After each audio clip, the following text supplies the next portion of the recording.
welcome to the inaugural launch of the African Film Festival Atlanta. The African Film Festival Atlanta is a signature event of the African Film and Arts Foundation, a non-profit media arts organization whose mission is to magnify and celebrate the visions, voices, lives, and stories of people from Africa and the African diaspora. Our live discussion today is with the director of the documentary feature, Take Light, moderated by Lanre Dabiri, aka eLDee. Excuse me, I think I need to drink some water. Excuse me. The Zoom live. So a brief introduction about Shasha. Shasha Nakhai was born in the Philippines, grew up in Nigeria, and went to Canada as an international student in 2003. She's a graduate of the Ryerson University's Broadcast Journalism program in Toronto and works with Compy Films and Storyline Entertainment. Her award-winning films have screened at festivals and aired on TV worldwide, been released on iTunes, gone viral, excuse me, and been watched and been awarded Vimeo Staff Pick and Short of the Week. Her last film with partner Rich Williamson, Frame 394, was shortlisted for the 2017 Academy Award for Best Documentary Short and was part of the CBC's new Digital Doc Shorts initiative. It was named as one of Toronto's International Film Festival Top 10 Films for 2016 and was nominated for 2 Canadian Screen Awards. Shasha was one of 8 emerging producers selected for the Doc Institute's Breakthrough Program in 2015 and was awarded Telefilm Canada's Pay It Forward Prize as part of the Hot Docs Film Festival Dong Haig Award. No, I don't know if I pronounced that right. So Take Light is her first feature documentary. Welcome, Shasha. Thank you for having me. Nice to see you again. Nice to see you too. I met you 2 years ago in Atlanta. Yes, at the Atlanta Film Festival. When I saw the documentary, I was like, ah! We will go into that because I want to talk about my experience about that. Our moderator today is the one and only eLDee, Lanre Dabiri. Dabiri, is that how you pronounce it? Dabiri, yeah, that's fine. Okay. Better known as eLDee, and he's a retired, I really don't like saying this, eLDee, a retired Nigerian American rapper. Retired. Retired, yeah. We need to take that out. He decided to go be a family man and get away from all of that crazy. Yeah. Singer and record producer, but now an IT consultant based in Atlanta. He's an original member of the band Tribesmen, which was started in 1998 with rappers KB and Freestyle.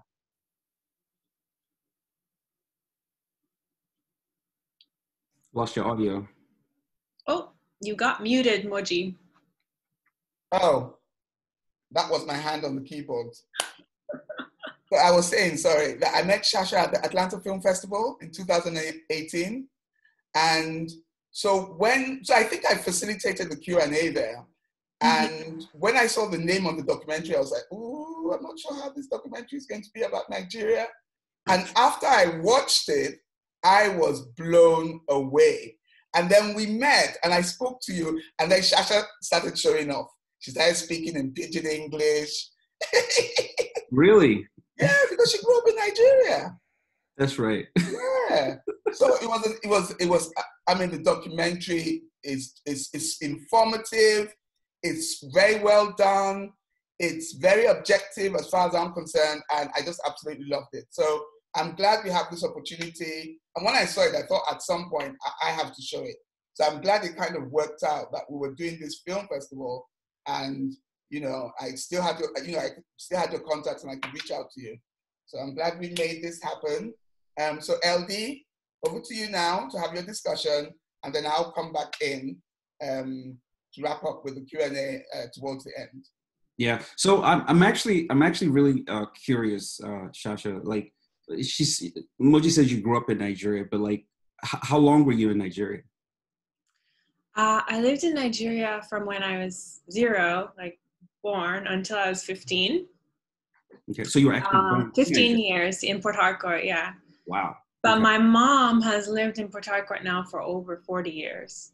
So my family has been there longer than I, of course. Interesting. So your family's still in Nigeria?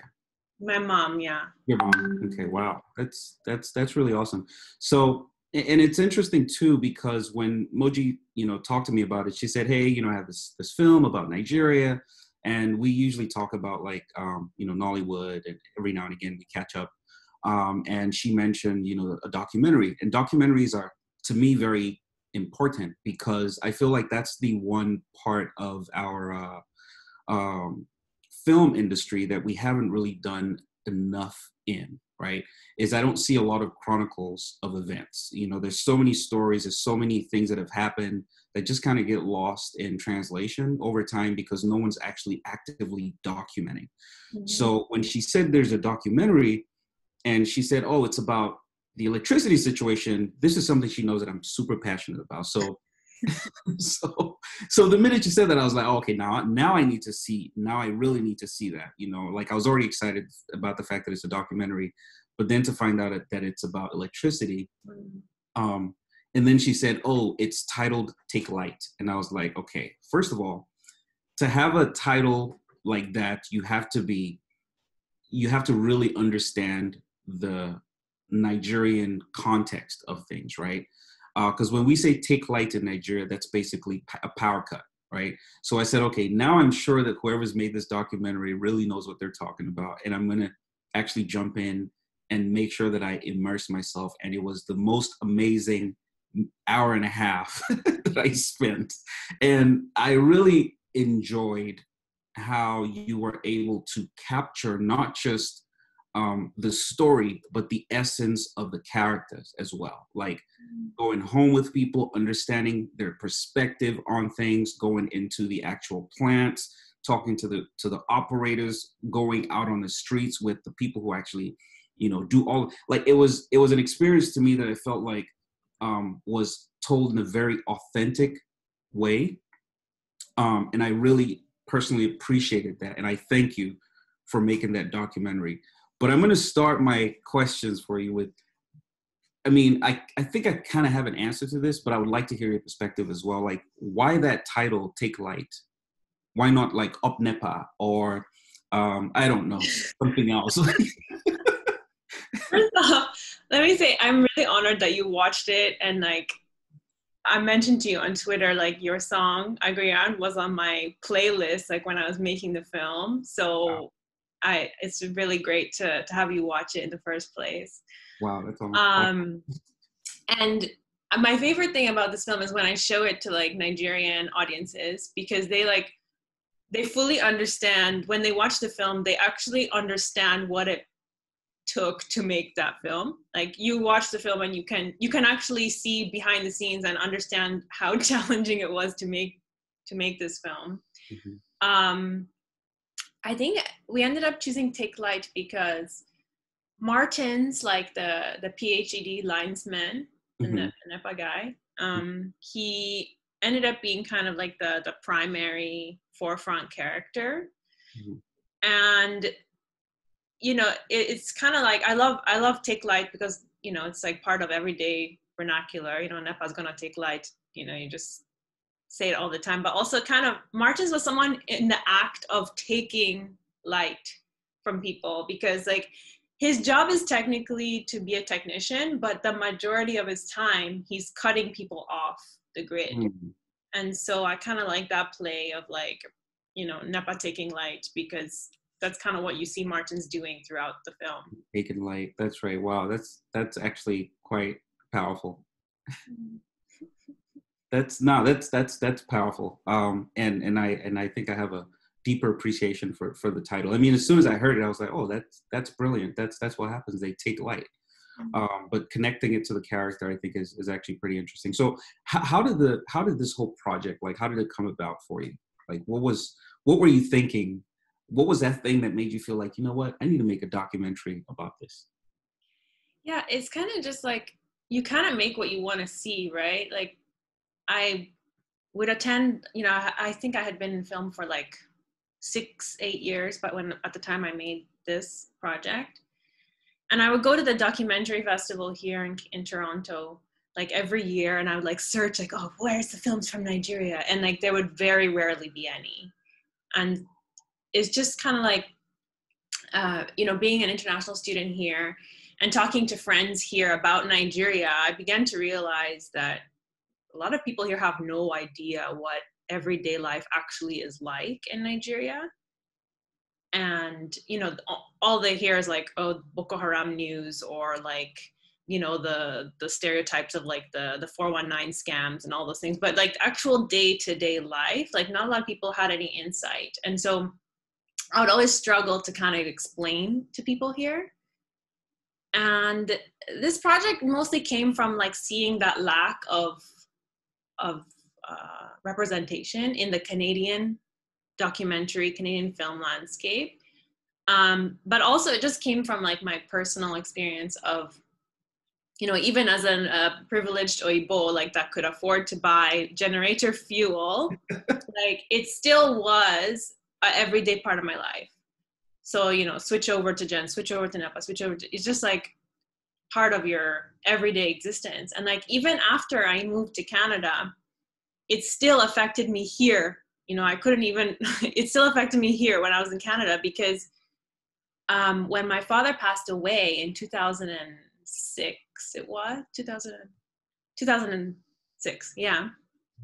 My mom had to drive around the entire Port Harcourt looking for a morgue that had constant power supply. And she couldn't find any. And so this is just something that like, it affects you even when you're not in Nigeria. And so that's kind of where the idea for this started coming from. Wow. And first of all, I'm sorry to hear that. And I mean, I can't say that I can relate to that particular experience, but I can pretty much relate to everything else, right? Being from a family where we had some privilege, so we did kind of like you guys were able to buy diesel or fuel, whatever, and hop back from NEPA to Gen and NEPA to Gen. It's interesting too how you were just talking about how it kind of goes with you wherever you go. Because when I moved to the U.S., I kind of had the similar experience, right? Where, I would do my laundry and start trying to iron all of my clothes for the week, because that's just what I was used to. I had to do that because you never know when you're going to have or not have electricity. So, and I would be doing that here, and my friends would be looking at me wondering, why are you ironing your entire wardrobe? What are you doing? And I'm like, yeah, because, I might need it, and then I catch myself, right? So it's almost like PTSD, so to speak. Yeah, my brother still irons his shirts. He lives in the Philippines now, and he still irons his shirts. Like, it's something you just carry with you. Right. That's interesting. Now, you talked also about like how challenging it is to do that type of production in Nigeria. And that was one of the things that really stuck out to me. It was very well produced. It was very well, lighting was great, sound was excellent. Just the whole production was amazing, right? I've done productions in Nigeria. I mean, not a documentary or a film for that. Well, I actually been on set doing a movie, but I've only done like music videos. And that's like a pinch as compared to having to do a big project like the one that you've done, right? So I understand the challenges of, just getting a crew together, having access to places, getting people to show up on time, just all the things that you have to deal with. Can you talk a little bit about what that was like and how you were actually able to overcome all of those challenges that must have been really, really tough? I mean, power is one of them, right? How can you power all your lights for long enough to be able to shoot? If you had to shoot a scene for 20, 30 minutes when anytime NEPA could go out, right? They could take lights, you know what I mean? So yeah, so what was that like? Like, how did you deal with that?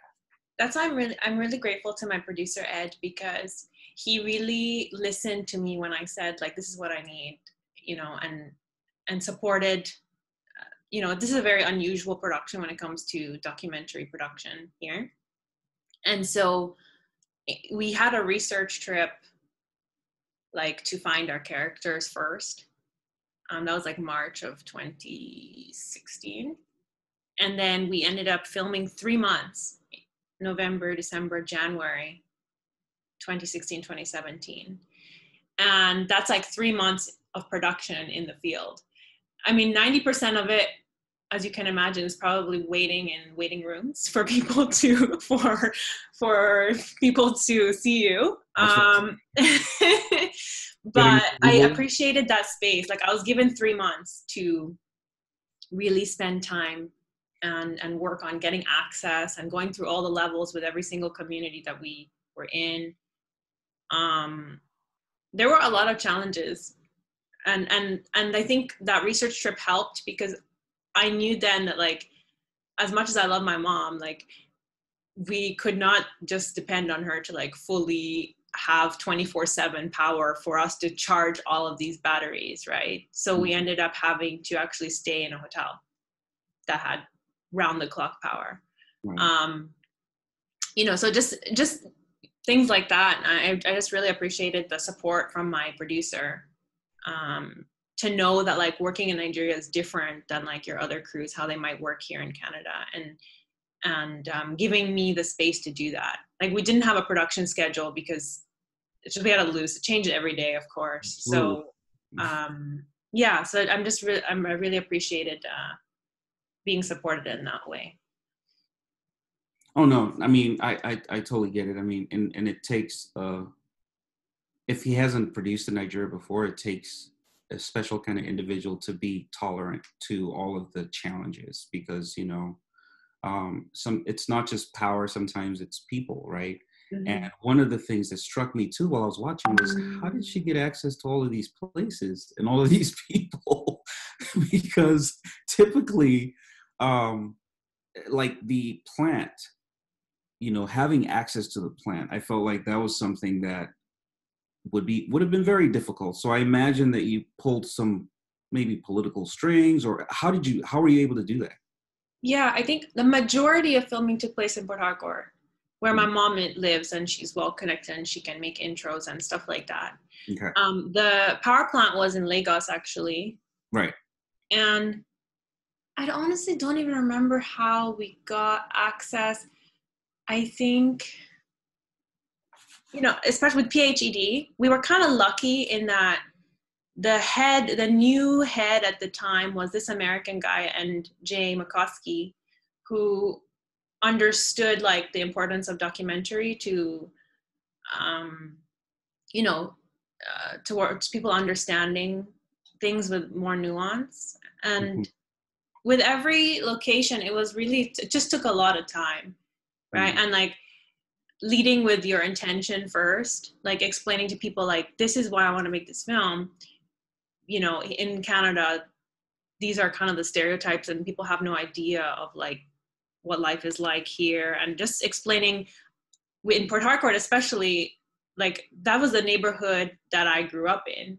So Martin's actually services the area where my mom lives, that industrial part of Port Harcourt. So oftentimes it would just be like explaining like, this is where I grew up, and you know, this was part of my life. Just taking time to explain to people what you were doing, because of course immediately they say me, and actually my partner, who's white, like was shooting the entire time. So immediately they see us and they're like, oh, this foreign crew, right? Right. So of course you have to always take time to explain where you're coming from. Right. Wow. That's yeah, and just going through all the different levels with PHED and with EGB in the power plant. Yeah. Yeah. Wow. And what were, and I know that there must have been like many moments where you probably were frustrated and you were like, you know what, I don't even know why I'm doing this, or maybe even moments where you're like, oh my, thank God I'm doing this. Like, what were some of the most like memorable moments making this? Honestly, it's just like this Kafkaesque bureaucracy of like waiting rooms. A lot of days I was like, what did I get myself into? Like, why did I pitch this documentary? Like, now I actually have to make it. But my partner, Rich, like, he really helped me keep going. Honestly, there were some days where I'm like, I don't want to go back again to this waiting room. Like, we're never gonna get what we need to get. But he was like, okay, let's go. So honestly, just having someone to kind of pick you up when you're down was really, really important.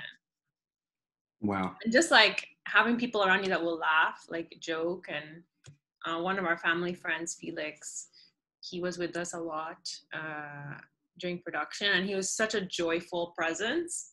And so that helped a lot as well, just dealing with everything.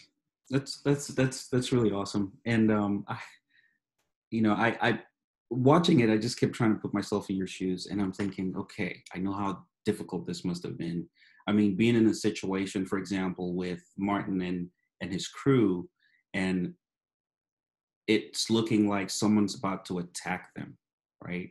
You're there with cameras. He's probably yelling at your cameraman saying, put that camera down, or whatever. What were you feeling like in those moments? How? Yeah. So I think we included that because we wanted to show that our presence influenced how people behave. Mm-hmm. To be honest, I think Martins and his crew really liked having us because we were like a shield for them. Mm-hmm. Because if we weren't there, they would have been attacked. They often do get attacked and beat up by communities because they're like they're the scapegoat for everything. Right. So connectors, yeah. Yeah. So actually, they really liked having us around, and I think that they were a little bit more bold because they knew that we were there, and people wouldn't touch them. Mm-hmm. I can see that. I can. Yeah. See that. So, shifting a little bit to like how you produced it, like from a funding standpoint, and I know I don't want to get into like actual numbers about the budget, but how did you fund this project? Like, yeah, so like I said, I was lucky to have a great producer on it. I had worked at a production company called Storyline Entertainment for like 8 years, and I worked as like supporting the filmmakers who worked there. So I was a production manager, associate producer, and this was my first feature documentary. And thankfully, I had built a great enough relationship with Ed, the owner of the company. He was a veteran producer. He's been in film for like over 20 years, and had a lot of the credentials needed in order to pull the funding together. Gotcha. So, he knew me and trusted me. And so I was lucky that he was interested in signing on to produce it, because that really is what helped the film get funded. We have like a public broadcaster here in Canada, which funds documentaries. And then we also have like a really great tax credit and provincial and federal tax credit system that supports films. And yeah, it was really in part, mostly due to his experience level. No, that's awesome. And I think a lot of people just had realized like, oh, we've never seen anything. We've never had any documentaries about Nigeria produced for Canadian audiences. So, right. Yeah. And that kind of leads me to my next question is, are you going to do more? Documentary, I don't feel like doing right now because it's funny because like one thing I realized too making a documentary is that how much people living in Nigeria are still kind of living in a shadow of a military dictatorship, in that like people are still afraid to freely express their thoughts. That's right. And so that's one thing I realize is that it's a little more challenging to get people to be more candid and open. And so I'd love to make more projects and collaborate with a lot of, there's a lot of amazing Nigerian American, Nigerian Canadian filmmakers, Nigerian British filmmakers, and ones working in Nigeria as well that I'd love to collaborate with, but more probably on fiction films than documentary. Documentaries, gotcha. So yeah. Do you have any in the pipeline? What are you working on these days? At the moment, I'm focused actually on a drama feature that we shot here in Toronto called Scarborough. Mm-hmm. We're in post-production on that. But in terms of Nigerian projects, I don't have any on my slate at the moment, but hopefully should we look forward to something in the in the near future? Maybe even, I mean, I know you're not going to do, you probably don't want to do documentaries, but fiction, maybe? Maybe, yes. Maybe the first like blockbuster, like, you know, Nigerian movie where you have, LD. where you have like a Mission Impossible character. I'm not pitching. Where you have a Are you sure? Alan Mission Impossible type character that is like in the Nigerian situation. Because I feel like, and Moji and I talk about this a lot, I feel like we haven't had an opportunity to express the nuances of Nigerian culture internationally. We haven't had a lot of opportunity to do that. One of the things that I really liked about your documentary is, for me as Nigerian, I totally get it, but I can see how someone who's non-Nigerian can totally understand it as well from watching it. And I think more stories need to be told. I'm big on chronicles, and I always, and we've talked about documentaries and things like that, but I feel like you can tell some of those stories with movies as well.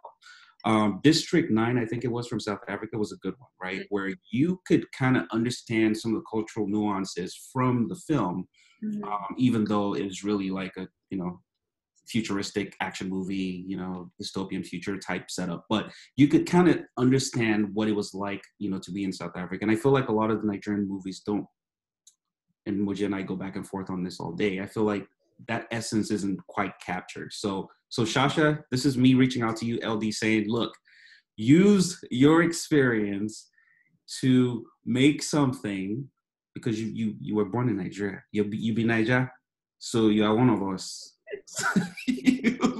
use your crews and your production and your experience to create, if you can, somewhere down the line. And if you need support too, we'll rally support for you. I really enjoyed Take Light. It was very well done. It's really amazing.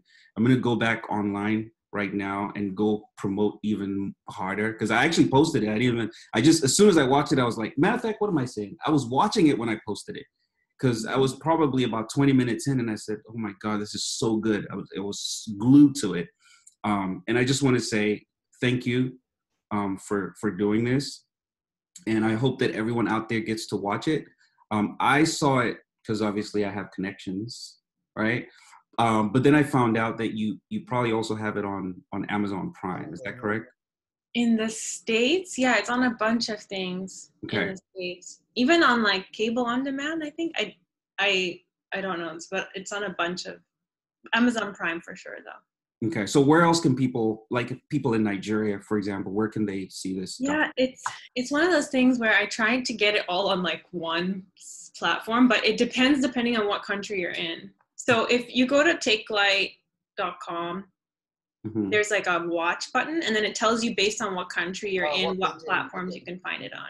Excellent. So in Nigeria, I believe you can watch it on Amazon, but also like it had aired on the BBC as well, like BBC Africa. Nice. Yeah, it's the iTunes is weird as well because there's only certain countries. But yeah, it's all laid out there on the website. Awesome. Takelight.com, correct? Yeah. All right. Yeah. I think I'm gonna pass it over to Moji. I've had a great time talking to you. It's really good to meet you. I love your work so far. I look forward to any other projects that you have coming up, and fantastic. Don't go anywhere yet, though. I'm here. It means a lot, honestly. Like I said, my favorite is hearing feedback from Nigerians, and you know, I always try to have Nigerians at the screenings too, because the response is so different. Like when you'd have like an all white audience, it's always so serious, and like, you know, then like if it's like a Nigerian audience, people are just like laughing the whole time because they know you can laugh. Like it's okay. Right. It's okay to laugh.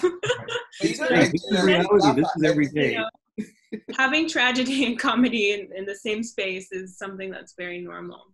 Right. But yeah, I appreciate your comments. Thank you. A question from the audience, Rena Fisher. This is kind of a long one, so bear with me. Do you know if there has been positive or negative impacts or movements in Nigeria on the power issues due to the creation and awareness of this documentary? It's really hard to measure impact. Mm. I mean, there's some documentaries that are like, okay, our goal is to get this falsely accused person out of prison, and then they achieve that goal. This isn't really one of those because it's just so complicated. But I do know that even just talking to people in Nigeria is that, like, even just having a more nuanced understanding, or even just an understanding of where the power even comes from and what the chains are like. You know, a lot of people I talk to think that like all the power comes from like Kanji Dam. And when they realize, oh, 80% is from natural gas, you know, people are just learning even small facts like that. And so I think it's had a lot of impact on just like also maybe having a little more empathy towards the people that come and the linesmen that come and climb up in communities. Mm-hmm. So yeah, it's hard to measure the impact, but just from talking to people, those are the kinds of responses that I've gotten. Yeah, but there was an interesting conversation that eLDee was having on Twitter. Yes. Yes. You had to go there, didn't you? Well, yeah. Sadly, we could not do a whole story. I was trying to keep that conversation away from this. Well, I mean, here, let's talk about it, right? It's on the webs. It's on the internet. So, right, the internets. So and here's the thing, because I'm such a huge fan of like just chronicles in general. I always feel I feel like facts matter a lot. Yeah. I feel like a lot of history in Nigeria has been sort of distorted because people come around a couple years later and just retell the story, and they tell it a totally different way. And it leans in like just weird directions. Sometimes, oftentimes towards a personal agenda, but it leans in weird directions where the truth kind of gets lost. And then it takes like new form. Mm-hmm. So when I saw that, I admire someone that I, worked closely with for Light Up Nigeria, right? Put it in context, because people might not understand. So basically, a gentleman by the name of Amara Akpa, who was in the documentary, mentioned, in the documentary that, he started a movement called Light Up Nigeria in 2009, right? And I was there when that happened. As a matter of fact, Light Up Nigeria, the phrase actually was started by my wife. We were laying in bed. Our generator was out. This was one of those take light moments in Nigeria. And she was like, oh my goodness, we need to do something, right? And I, at the time, kept on saying, this government is a government that only responds to shame. So we need to shame them, right? And the only way we can shame them is by letting the international community, know about what's going on in Nigeria. So she says, oh, you know what? We should start a movement, Light Up Nigeria. So I go online and start talking about it, right? And I even posted to someone saying, hey, you know what? We need to start a Facebook group, blah, blah, blah, blah, blah, blah. And so that's how that whole thing became like a social media thing. And then I saw Amara, tweeting about it later, and a bunch of us got together in Lagos. And we actually met up a few times, and we started trying to, canvas like support from like everybody else on social media, is saying, look, we need to bring this front and center, right? And make this a topic as we, march towards the next elections in 2011, I believe it was. And this has to be a front and center topic, right? Lighting up Nigeria because of the power situation. So when I saw Amara make that statement, I thought, okay, that's not true. He started that he started the movement. And that wasn't the first time I heard it. We did a CNN interview in the same year, I think it was in 2011, where he kind of, mentioned that as well. And the thing about these things is that I feel like movements are stronger when they don't have a face, and when they don't have like individuals sort of at the forefront of them. I mean, we've seen what happened with NSARS, right? It's way more efficient and effective when people don't see a movement and consider it to be like of an individual's agenda, right? There were so many groups that came at us from everywhere. The British government, the US government, the World Health Organization. There's so many different groups, UNICEF, and everyone was basically asking us the same questions. Who's the leader of this? How did this start? And we said, no leader. This is the movement of the people. So every time I see people try to take credit, I said, oh my God, this is exactly what we're talking about, right? So anyway, so that was actually a subtle like jab at Tamara, but more importantly, I needed to make sure that, we capture the facts, right? And the fact is not, I'm not here saying, oh, say I did it. I think I could have if he had said we started the movement, I would have had no problems at all. Because then it would have been what it was intended to be. Because that was very intentionally one of the things that we said when we started that was, this is not going to be a movement for an individual or a group of people. This is going to be a movement of all Nigerians, because this is something that we all share, right? And we have to figure out a way to make sure that when we do have these kinds of movements, that we keep it that way as well. So anyway, all of that long rants. It doesn't impact the film. The film is fantastic. Like I said to you, Shasha, on Twitter, it's amazing. It's very well documented. There's really nothing that needs to be changed. Yeah, and I think what you're saying is important. And that's the thing with the burden of representation is like when there's like only one documentary and, in an ideal world, there will be like 10 documentaries just about Light Up Nigeria, telling different aspects of it. And I think that role of being a representative was something that kind of we did push on Amara to be like, you're the one who's going to tell us about Light Up Nigeria. But we picked Amara not really because of his involvement in Light Up Nigeria, but more to do with his day-to-day job at the Yaradua Foundation, where he was working on oil revenue management and also climate change. He'd worked, I think I met him because he was in a climate change documentary by Dan McCain, who I knew. So anyway, we wanted him to just be a person who connected the dots between climate change, between an extractive industries, and also between being energy poor in terms of like electricity. And we did see that like his hashtag was the first occurrence of the hashtag. And so in that sense, we were like, okay, he started the hashtag. And so, yeah. And so while it is kind of like, he's the only one who's in the documentary, we also did want to just have a series of everyday people. And we consciously didn't want to have like public figures like politicians or anyone, we kind of just wanted to have a series of like everyday people.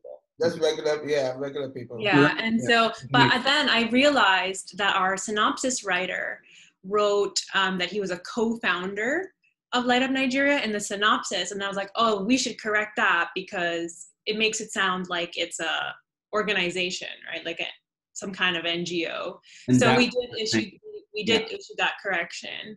And so I think it's very important because to demonstrate and publicly correct yourself when you make mistakes, especially given the times we live in. Yes. So that's why I thought it was important to at least change the synopsis on the websites, because it might give a certain impression to someone. So I appreciate you. I appreciate that. Thank you. Yeah, so question from Kemi. She has two questions. How was it filming on iPhone and why? And how many cameras did you use while filming? That's from Kemi. The majority of it is actually shot on the Canon C300. So it's like this big, small. We had to really pare it down because, of course, you don't want to have like a big flashy camera walking on the streets of Port Harcourt with an Oibo. Like, that's not really a great idea. That's not a good combination. No, Oibo, fancy camera. make the camera look as least expensive as possible. So it was a Canon C300. We did have an archival researcher who went and pulled some of the news and radio and cell phone footage that you see. But the majority of it, we wanted it to be like this, the stuff we film in the streets and stuff, we wanted it to be on the Canon C300. So it was just one camera. And the majority of the time it was just me and my partner who was on camera and maybe like one other person. How did you manage sound and lighting? I don't know. My partner's really skilled. He's good at what he does. It was challenging for him to monitor sound and also monitor the frame. Mm-hmm. But he's pretty experienced and he was able to do it. And in terms of lighting, we just had a flex fill like reflector that we just pull out sometimes we need a little bit more reflection. And then we had this tiny little LED light that we would just bring out sometimes, and the rest was all natural lighting. Amazing. Yeah, and I think that was the choice for the camera too, because it's really good low light. So it kind of like sucks the light out of whatever situation you're in. So we picked that one for that specific reason. Awesome. Okay, another question. This is from Gladys. Hey, Gladys. She's back. She was here yesterday. Gladys. eLDee said, hey. She said, how long was the edit for Take Light? The second question you answered, which was about cameras. And she said, do you also keep in touch with the main character? Yeah, I think we spent like 6 months editing. Wow, okay. It was a long process. How many hours of footage do you think? Pardon? How many hours of footage do you think you had? It's hard to, I don't remember, like we did calculate it at one point, but again, when you say 3 months, you think there's a lot of footage, but like I said, 90% of it was dealing with access and administration and all of those things. So I would say we didn't have as much footage as you might think from 3 months, but it took a long process to edit it all together. And I think one of the most frustrating things was like dealing with like trying to make it insidery, but also trying to make it accessible for people who might not know much about Nigeria. And that was very challenging. And one of the things I didn't want to do in the film was put so much of the news and radio in, but some people felt that it was needed because they needed a bit more context. And I think that was a big challenge throughout the edit process. It was just like, I just wanted to tell the story about these little micro worlds, but in order for people to access it, they needed a bit more context. And yes, I do still keep in touch with Martins, the main character. He, like I said, he services the area that my mom lives in. So once in a while, he'll stop by to visit my mom, and she makes him drink moringa tea. My mom is obsessed with moringa tea, and So is he somewhat of a celebrity in his neighborhood? He is. I mean, he already was before he was like the main subject. Like he's the head of all the technicians there. Oh, because, he's the really guy at the top, and works really hard. But he still works around the clock, and yeah. Okay. I think, let me see if there are any more questions. eLDee, do you have anything else? Shasha, do you want to ask eLDee anything? Here's your chance. Well, I just wanted to give him the opportunity to talk more about Light Up Nigeria and how that, and expand on that point, which he was able to do. And yeah, I think it's also really interesting in the context of NSARS right now. And I actually wanted to ask you, like, What was it like being, so you were part of this organic social media movement with Light Up Nigeria. Like, how did you feel seeing SARS come together and watching it from afar? Like, what were your thoughts on that? So with Light Up Nigeria at the time, there were few of us that were on social media. As a matter of fact, I had just joined Twitter like in June of 2009. So even having the platform and the reach, it was kind of limited at the time, right? I mean, I don't know, maybe there were a couple thousand of us on Twitter. We weren't that many, which is why we knew one another, right? That's how I knew Amara was off of Twitter, right? And most of the other people who became part of that initial kickstart of the Light Up Nigeria movement. Fast forward to the SARS movement, and there were a couple in between. There was, excuse me, there was Enough is Enough, there was Occupy Niger, there were a couple other movements in between. But when you fast forward to SARS, I think what was different is the fact that there was way more reach via social media at the time that this was happening. And it was really about everyone kind of going through the COVID experience at the same time. Big Brother Nigeria, which was one of the huge distractions during COVID, had just ended. People were looking for things to do. There was a lot of frustration, and there was commonality in that frustration across the board. So when someone goes on Twitter, kind of like I did back then, and say, "Oh, we need to start a movement about this power situation," right? Someone says, "Hey, we need to start a movement about ending police brutality." Obviously, everyone was able to jump on board. And it also helped that it started from someone who had a lot of reach. I don't know how many followers Fowles has, but a couple million, right, on Twitter. So he was able to put the message out, reach a lot of people, and everyone just kind of jumped on it. And almost immediately, I mean, within like 24 to 48 hours, people mobilized across the country in different cities, and they decided they were going to have a protest. But I think what was even more powerful is the fact that we've learned from past experiences, right, that these movements need to not have a face, right? That was one of the things that had happened during like the June 12 protests and what ended up being the riots that followed. That's what's happened every time there's been some type of movement, uprising, protest.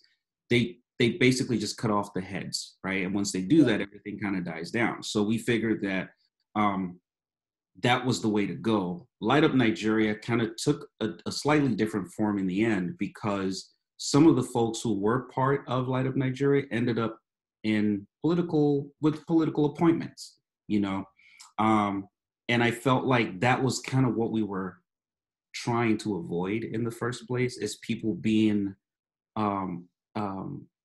basically pulled to the dark side, so to speak, and making nonsense of the movement. So what I'm really happy about that has happened with the SARS movement is there was a very intentional effort to make sure that that didn't happen. And everyone stood by it. And that's the reason why it was as successful, in my opinion, as it really, as it's been so far. And tragically, people died. And that also just demonstrates the irresponsible government, that we have, and the fact that the security of the people, is really not their concern. And like you mentioned earlier, it's almost like we're living in the shadow of a dictatorship. I actually think it's a dictatorship. It's looking like, it walks like a duck. Exactly. It smells and feels and tastes like it. It is, So I just hope that, as we move forward from here, that our voices, and with all of the crazy things that they're doing now, that our voices will still be heard. And I also want to tie it back to your documentary and saying that we need to capture these things. If there's anyone out there who's listening right now, hopefully you can be inspired to do documentaries about SARS. Because I think that our inability to reference these historical events is the reason why they keep repeating themselves over and over and over, same format, same outcome. Anyway, I've said a lot, but yeah. And I think that speaks to a lot of like my privilege as well. Like, I live in Canada, and so that's partly a main reason why I was able to make this documentary. If I was living and working for a broadcaster in Nigeria, I'm not necessarily sure that I would have been able to make a project like this. And so that's a good point to bring forward to end SARS. You know, as you see, the government's not happy with CNN's documentary with the Lekki Toll massacre. Yeah. And it's kind of like a rallying call to people in diaspora as well, to elevate the voices of people, you know, still living in Nigeria, and use our position living where we are now to help amplify those voices. So. And thank God for, you know, the internet and the access we have to technology, because a lot of stuff has been captured, you know. Like even the live with DJ Switch. I mean, I watched that whole thing. Imagine if that happened, 10 years ago? We probably wouldn't have seen as much as we did. So I mean, she's had to seek asylum as well right now. So yeah, she's in Canada now. Yeah. She's in Canada now, right? I'm not sure if she's already here, but I know she's been granted asylum. So. Yeah, I heard that. So that's part of the reason why at the festival we decided to just showcase films about Nigeria, just as our little contribution to bring some kind of celebration around Nigeria because of everything that's gone on with NSAS. So, you know, I'm so appreciative that both of you could make this. I mean, I think this was a pair made in heaven. Both of you, I mean, when I saw that conversation on Twitter, I just thought, oh my God, look at this. I had no idea about the connections. So, you know, I like when magical things like this happen. So before you both log off, do you have any last minute? Oh, I think there's one more question. Oh, okay. Gladys just made the point and said, I think Kunle Afolayan is working on something on the Lekki Tollgate massacre. I don't know about that. Yeah. Yeah, Gladys just mentioned that. I'm glad. So, inspirational words for upcoming filmmakers, creatives. I'll start with you, Shasha. Inspirational words. Oh my gosh. Honestly, I'm just really excited to see the new generation of Nigerian filmmakers globally and in Nigeria, and to see all the things they're doing and to see their work breaking onto like huge platforms like Netflix and you know, I'm just excited to see all of these stories being told and all of the stories yet to be told. And, you know, I hope that people can continue to do that and just do it in a way that feels authentic to them. So I'm just really excited to see all of the things to come from people. eLDee.